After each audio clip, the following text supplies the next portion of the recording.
व्याकरण एगो एगो कैटेगरी ही बांट दिया जिसका नाम है वर्ण भेद। वर्णों के कौन कौन से हिसाब से इसका वर्ण को भेद को अलग अलग बांट दिया गया है, ये एगो कैटेगरी निकाल दिया, एगो चैप्टर ही निकाल दिया, टॉपिक्स पूरा। जबकि संस्कृत में क्या किया था, सब एक ही गो में थोड़ा सा खत्म कर दिया था। लेकिन इसमें वर्ण भेद में एक निकाल दिया उच्चारण की दृष्टि से वर्ण भेद, एक वर्ण भेद। ऐसे स्वर वर्ण व्यंजन वर्ण जो जानते हो तो भेद ही है वर्ण के हिसाब से, लेकिन वर्ण भेद का जो एक कैटेगरी निकाला गया है उसमें वो दोनों भी आता है और प्लस में ये सब भी आता है। तो हम लोग वो पढ़ लिए, इसलिए उसको हम यहाँ पे नहीं निकाले। तो पहला क्या बोला, उच्चारण। इसमें से भी एग्जाम में बहुत अच्छा क्वेश्चन आता है, 3-4 गो। उच्चारण की दृष्टि से वर्ण भेद, तो जो हम लोग बोलते हैं उच्चारण करते हैं जो अक्षर वगैरह, वही है उच्चारण दृष्टि। तो उच्चारण के हिसाब से एक हो गया है। और फिर एक यहाँ पर हो गया उच्चारण समय के अनुसार, मतलब कि जब हम लोग कोई चीज बोलते हैं उसमें कितना समय लगता है। एक वर्ग ये बांट दिया कि उच्चारण कौन कौन करते हैं, और फिर बोला है कि उच्चारण करने में कितना टाइम लगता है। और फिर बोल दिया है कि बाह्य और प्रयत्न में स्वर तंत्रियों के अनुसार, मतलब कि किसको थोड़ा सा हम लोग स्वतंत्र रूप से बोलते हैं, किसको थोड़ा सा ज्यादा प्रेशर लगा के बोलते हैं।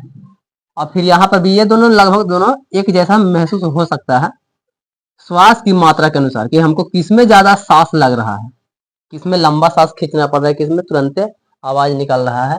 तो ये एक कैटेगरी बना दिया है जिससे हम लोग को समझ में आ जा रहा है। तो हम लोग जो कल पढ़ लिए थे, तो ये वाला उच्चारण समय जो कि संस्कृत में सेम टू सेम वही है, उच्चारण समय के अनुसार ह्रस्व व दीर्घ। और ये व्याकरण में भी था शुरुआती में थोड़ा सा मूल स्वर सवा करके, जो कि यहाँ पर हमको पढ़ाना था, लेकिन फिर भी वहां पर था थोड़ा सा।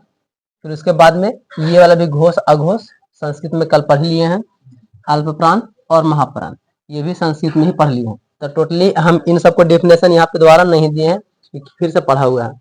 अब इसमें एग्जाम में पूछता है एक आध दो को जहां तहां से ऑब्जेक्टिव, निम्न में घोष कौन है, अघोष कौन है, अल्प प्राण महाप्राण, इस तरीका से।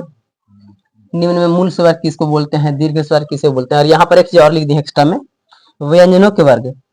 तो ये सब चीजें, तो ये वाला और ये वाला, ये तो सिर्फ स्वर वर्ण की बात की है, तो व्यंजन की भी तो बात करेंगे ना।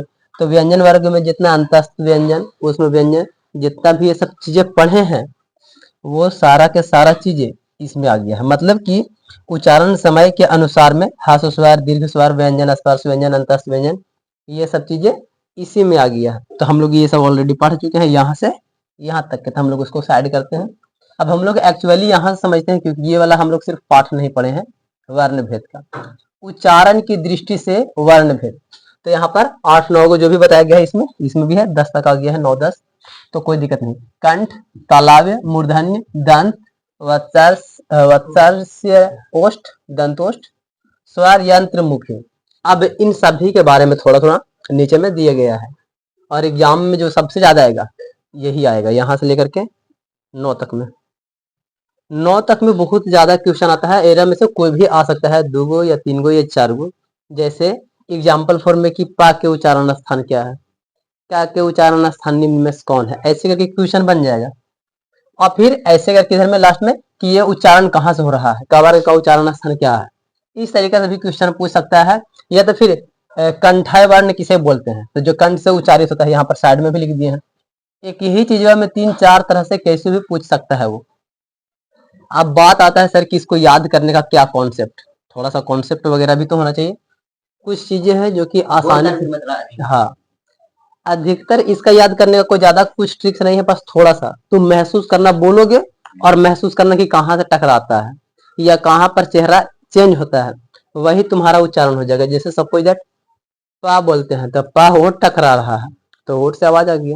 कैसे अंगा, इन्या, टवरगिना, ये सब बोलने में तो ऐसा लग रहा है अजीब सा, लेकिन जब हम लोग बंद करें नाक, अग्गा, टवरगिना, इन्या, ऐसे करके जब बोलेंगे तो समझ में आएगा कि अरे यार यहाँ से भी योगदान था, मतलब कि ये जुड़ा हुआ था, नाक से भी था। और सॉरी टवरगिना तो तालु भी आ रहा है, तो कुछ मिक्स हो गया है, लेकिन नाक का ज्यादा योगदान है, तो हम लोग नासिका में ज्यादातर बोलेंगे। इसी तरीका से का बोलेंगे तो कंठ पर ज्यादा असर पड़ेगा, का खा गा, तो ये सब कंठ के हिसाब से। तो थोड़ा सा बोल के देखोगे तो समझ में आएगा। फिर भी हमको जहां तक पता है वो ट्रिक्स बताते हैं, पहले समझा लेते हैं। तो कंठाय, कंठाय वर्ण किसे बोलते हैं, जिसका उच्चारण कंठ से हो। यहाँ पर डिफिनेशन उतना लंबा लंबा नहीं लिखे हैं, लेकिन शॉर्टकट में यहाँ साइड में लिखते हैं कि कंठ से उच्चारित। कंठाई क्या है सर, या तो फिर कंठाई वर्ण भी लगा सकता है, इसमें सभी में वर्ण लगा सकता है। कंठाई वर्ण क्या है या कंठाई क्या है, तो जो कंठ से उच्चारित होता है, जो वर्ण कंठ से उच्चारित होता है उसको कंठाई बोलते हैं। तो इसमें क्या आ जाएगा सर कि का वर्ग पूरा, मतलब कि का खा गा घा अंगा पूरा आ गया। इसके अलावा में आ हा, यही चीज को जब हम थोड़ा भी इसके बाद में संस्कृत में जब पढ़ाएंगे ना, तो इसी चीज को और एक शॉर्टकट संस्कृत के ट्रिक्स के माध्यम से, आपको विसर्जन नाम करके नाम रहेगा उसका, ये जो ऐसा नाम करके ऐसे करके रहेगा, ऋतु नाम ऐसे करके जब रहेगा ना, तो थोड़ा सा तुम उसमें ट्रिक्स पकड़ लोगे। तो इसीलिए हम वो भी पढ़ाएंगे अभी जस्ट इसके बाद में, ताकि उस तरीका से भी ये समझ में आ सके। खैर फिर भी हम यहाँ पर थोड़ा हिंदी के हिसाब से, कंठ है तो याद रखना यहाँ से आ और हा, इसमें का वर्ग। अब हम लोग स्टार्टअप करते हैं थोड़ा सा अपना तरफ से, कि हम लोग जब भी कुछ बोलना चालू करते हैं तो यहाँ से स्टार्ट होता है, यहाँ से फिर और आगे, फिर और आगे और आगे, फिर करके बाहर निकलता है। तो उस तरीका से हम लोग, तो कंठ माने कि पहला, तो यहाँ से याद रखिएगा कि पहला अक्षर यानी कि का खा का पहला यहाँ से शुरुआत हो रहा है, यहाँ से, और आ ई है, आ और हा, यहाँ से पहला चीज हो गया कंठ का वर्ग। और तालव्य यानी कि वैसा वर्ण जो तालु के माध्यम से उच्चारित होता है उसको तालव्य वर्ण कहते हैं। जैसे में सर ई और तलव्य सर, और यहाँ पर चा वर्ग तालु सर। पहले हम लोग कंठ पर आए, फिर उसके बाद थोड़ा सा ऊपर में गए तालु, तो पहला नंबर, दूसरा नंबर तालु। उसके बाद में बोला है मूर्धन्य, यानी कि जो मुंह से उच्चारण होता है, वैसा वर्ण जो मुंह से उच्चारण होता है।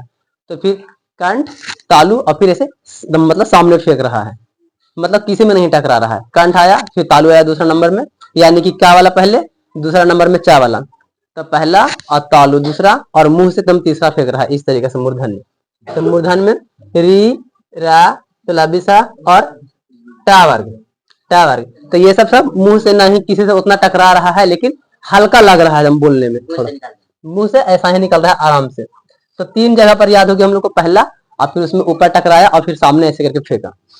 उसके बाद में है दंतय, तो वैसा वर्ण जो दांत से निकलता है, दंत यानी कि दांत, तो जिसका उच्चारण दांत से होता है। तो ला सा ता वर्ग। अब तुम लोग ता दांत में जीभ सट जाता है, ता मतलब दांत बिना नहीं होगा। तो कुछ चीजों को तुम फील करके याद रख सकते हो, या तो फिर ट्रिक्स के माध्यम से, पहले कंठ से, फिर तालु से, मुंह से, फिर दांत पर आया, अभी ओठ पर नहीं आया है, अभी दांत तक आया है। फिर उसके बाद में ओष्ठ है, उ पावर्ग यानी कि ओठ से। तो आप देखो दांत के बाद में अब लास्ट होठ पर आ गया, उ बोलो तो देखो होठ का चेहरा ये जो है बिगड़ रहा है स्ट्रक्चर, उ पा फा बा, तो ये टकरा भी रहा है, ये बिगड़ भी रहा है। मतलब जब टकराता है या बिगड़ता है उसमें कुछ चेंजेस होता है, तो समझ लेंगे कि वहीं से उच्चारण स्थान इसका हो रहा है। यहाँ तक सबसे सिंपल है और यहीं तक मेन चीजें है, बाकी ये सब मिक्सिंग है, मतलब कि दो को मिक्स होकर के बना हुआ है। तो यहाँ तक याद रखना बड़ा आसान है। और सबसे ज्यादा जो एग्जाम में हम देखे हैं, ये वाला ज्यादा पूछता है, ओठ वाला और कंठ वाला हम बहुत ज्यादा देखे हैं, एक तालु वाला भी, बाकी वो सब थोड़ा सा कम मिलता है। तो कंठ तालु और ओठ ये ज्यादातर देखने को मिल जाता है। अब इसको याद रखने का यही तरीका, नंबर 1 नंबर 2, 1 2 3 4 5 तक में हम क्या किए, का से चा और फिर टा ता और पा तक, एकदम स्टार्टअप यहाँ से, मतलब हमारे यहाँ से कंठ, फिर हो गया तालु, फिर मुंह से निकल रहा है, फिर दांत में, और फिर होठ पर आ जा रहा है। तो जैसे कि का चा टा ता पा ऐसे करके याद रख सकते हैं। यहाँ से कंठ आया, फिर थोड़ा ऊपर सटा, फिर ऊपर बाहर फेंका, फिर दांत तक आया, फिर होठ तक आया, मतलब कि बाहर कहाँ है, 5वां नंबर होठ पर है। तो 5वां वाला यानी कि पा वर्ग वाला हम लोग को होठ तक आकर के रुक जाएगा। उसके बाद में जो है ये सब मिलावट है दुओं का, जैसे कंठ तालव्य, तो यानी कि कंठ तालु दो को मिला हुआ है, इसी तो देखने में लग रहा है कंठ तालव्य। तो कंठ और तालु दोनों के योग से जो वर्ण उच्चारण होता है उसको बोलेंगे कंठ तालव्य। तो ए इसमें कंठ का भी इस्तेमाल हो रहा है, अच्छा खासा कंठ का इस्तेमाल हो रहा है, और इसमें तालु का भी इस्तेमाल थोड़ा सा हो रहा है। कंठोष्ठ है, अब कंठोष्ठ है मतलब कि सर कंठ भी और होठ भी, कंठ और होठ, तो वैसा वर्ण जिसका उच्चारण कंठ और होठ दोनों से हो तो उसको बोलेंगे कंठोष्ठ है। यानी कि ओ कंठ भी इसमें और होठ का भी स्ट्रक्चर बिगड़ रहा है। दंतोष्ठ है यानी कि दांत और होठ, तो दांत और होठ के योग से जो वर्ण उच्चारण होता है उसको दंतोष्ठ बोल देंगे। तो वाह वो आप बोल रहे हैं तो जैसे कि स्ट्रक्चर भी बिगड़ रहा है होठ का, और प्लस में टच कहाँ हो रहा है समझ में नहीं आ रहा उतना कुछ, लेकिन इसमें दांत का थोड़ा योगदान है, वाह करके दांत का योगदान जा रहा है, थोड़ा सा हल्का जा रहा है, तो दंतोष्ठ है। ये दो तीन का जो कि मिक्स हो गया है। और ये है नासिका जो कि सबको याद रहेगा एकदम शॉर्टकट में, ऐसे याद रखना कि कोई भी वर्ग के लास्ट वाला शब्द है, लास्ट वाला शब्द है छरिया, तो का खा गा घा अंगा, तो अंगा लास्ट है, इन्या लास्ट है। हाँ हाँ, तो नाक से बोलेगा वही नासिका है, लेकिन तुमको वहां वो नहीं ना पूछेगा, वहां बोलेगा कि निम्न में से नासिका कौन है। कोई भी वर्ग के लास्ट वाला दम आ जाना, 5वां नंबर वाला। तो का खा गा घा अंगा, तो अंगा हो गया नासिका, ये वाला हो गया, इन्या हो गया, फिर टवा गिना, फिर ना, फिमा, जितना भी लास्ट वाला सब है तो वही को याद रखना है। मतलब कि सभी वर्गों के अंतिम वाला अक्षर यही हमारा होता है नासिका, यानी कि नाक से इसका उच्चारण होने वाला है। तो इन्या सॉरी अंगा मतलब सॉरी आड़ा या अंगा, इसको अंगा ही बोलते हैं, आड़ा मतलब ऐसे लिखा जाएगा, अंगा, इन्या, टवर्गिना, ना, मा। इनमें स्थान वही होने पर भी उच्चारण में नासिका का सही हो। हम लोग बोलते हैं तो सर सबके जैसा जैसा है ना वैसे स्टेप से, लेकिन जब हम लोग इसका उच्चारण करते हैं तो फिर नाक भी इसमें योगदान दे देता है, क्योंकि बिना नाकिया के साफ साफ आवाज नहीं निकलता है। तो इसीलिए इसको पांचों को रखा गया है नासिका में, क्योंकि सारा के पांचों का जो लास्ट वाला है सारा का सारा नासिका वर्ण में आ जाता है। बस हम लोग को मेन जो ये था यहीं तक था समझने को। बाकी ये है अनुनासिक, जिसको हम लोग एगो बिंदु बोल देते हैं, चंद्र बिंदु, जो कि ये सब स्वर वर्ण होता है, ठीक है ना, स्वर होता है। और संबंधित स्वर या व्यंजन के स्थान पर ही इसका प्रयोग होता है, माने कि स्वर या तो फिर व्यंजन, एक नहीं दोनों में से कहीं पर भी जा सकता है ये, और इसका प्रयोग वहीं तक संभव है। और इसमें नासिका विवर का विशेष प्रयोग होता है, मतलब इसमें भी थोड़ा सा नाक का इस्तेमाल किया जाता है बोलने में। और चंद्र बिंदु ये भी एक ओष्ठ्य वर्ण है, यह स्पेशल में लिख दिए हैं, या तो फिर हम लोग यहीं पर लिख सकते थे, ओष्ठ्य में भी यहाँ पे चंद्र बिंदु लिख सकते थे, ओष्ठ्य वर्ण में चंद्र बिंदु भी आता है। और एक होता है ये अ करके, यह अनुनासिक अर्ध स्वर है, मतलब नहीं कि इसमें आधा स्वर यूज हो रहा है, और अनुनासिक है ये। बस यहीं तक मेरा जो काम का था यहाँ तक, बाकी तो हम लोग पढ़ चुके हैं उच्चारण के समय में, जिसमें ज्यादा टाइम, जिसमें कम समय लग रहा है, जिसमें 3 गुना समय लग रहा है, प्लुत वगैरह सब चीजें उसमें कल सीख लिए थे। बाह्य प्रयत्न वाला ये भी, घोष अघोष ये भी सीख चुके हैं।